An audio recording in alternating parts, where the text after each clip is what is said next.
Welcome to Turn Writing Fear Around podcast. Simple methods to overcome fear and start writing again. I'm Elise Hittinger, and I'm the host for your journey to courage. This is episode 86, Breaking the Fear Cycle. I got into the habit of fear, and I kept adding things to that habit. I started to be afraid when my husband was driving and I was a passenger.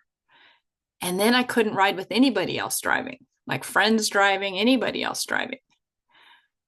And then I got afraid of being out and about and not having food. I was really anxious that I'd get hungry and not be able to have food, especially when we're out on the boat.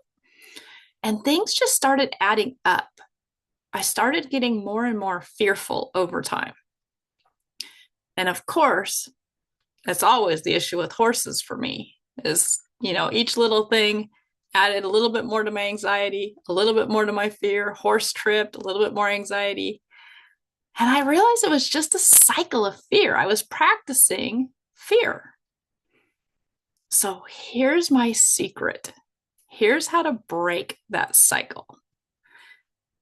The first thing you want to do is understand that fear is just keeping you safe.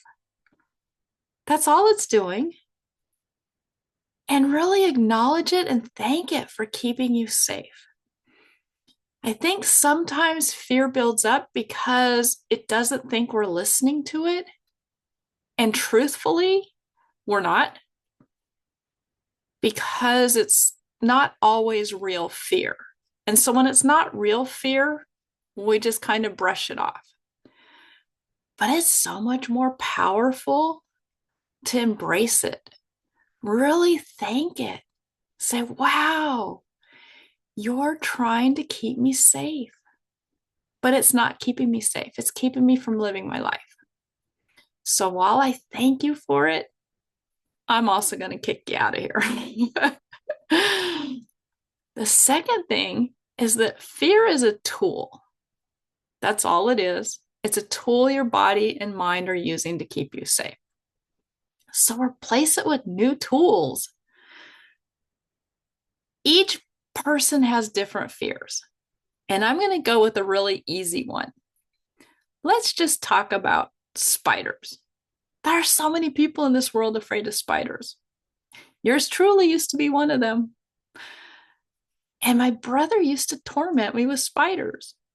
And I finally realized that if I didn't let him know I was afraid, then he would stop tormenting me. Well, guess what? Our subconscious is kind of like that. It torments us. And if we don't let it, it kind of goes, oh, that is okay. So add some new tools to your toolbox. And with that, staying with this spider example, the more I practiced not being afraid of spiders, the more I wasn't afraid of spiders. And I can tell you that it saved my life.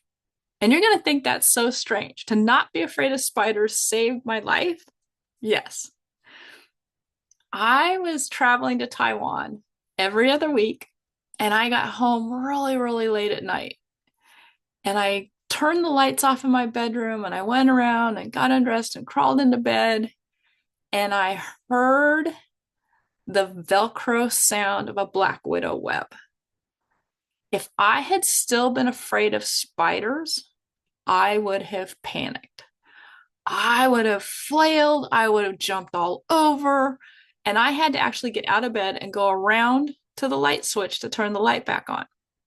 And doing that with a black widow would have been horrendous. So because I wasn't afraid, I didn't panic. I pulled my hand straight back out of the web. I didn't flail around. I didn't take the web with me. And I was able to go turn the light on, put the pretty little black widow on a stick. I just grabbed a stick, put it on it, took it out the back door, and let it go outside. It saved my life. If I had flailed around with my original fear of being afraid of spiders, I know it would have bit me. I know without a doubt. My mom's been bit by two. So, is that a rational fear? Yeah, it's rational to be afraid of black widows. Is it rational to be afraid of all spiders? No, spiders don't hurt us. Even if they bite, most spiders is a little tiny bit. Now, if you're in Australia, I'm not talking to all my Australian friends. You guys have some wicked spiders and everything else for that matter. But in the United States, really, we have the brown recluse and we have a black widow. And the rest of the spiders are all okay. Enjoy them. Some of them are beautiful. Switch your thinking around. Put in a new tool of not being afraid of something unless you need to be afraid of it. And then the last thing that really helps with this is courage pennies. And as you're building this courage, like with the spiders, every time you see a spider and you can get closer to it, not react, put 10 courage pennies in your penny bank. It's a great visualization. The more courage pennies you can add in and add in, the less room there is for fear. So, really just think about all your successes every day, all the things you do that are courageous. Just start picturing that filling you up with courage pennies. Just picture that filling you up with those feelings of confidence. And the more you gain that confidence, there's no more room for anxiety. There's no more room for fear. And you'll just feel really confident and really good. Look at the little things every day and fill up on them. I'll put a link in the description below so you can get my ultimate guide to courage pennies. It's just a really short free ebook that will walk you through how to develop your confidence using the visualization of courage pennies. You guys have an amazing day. See you later.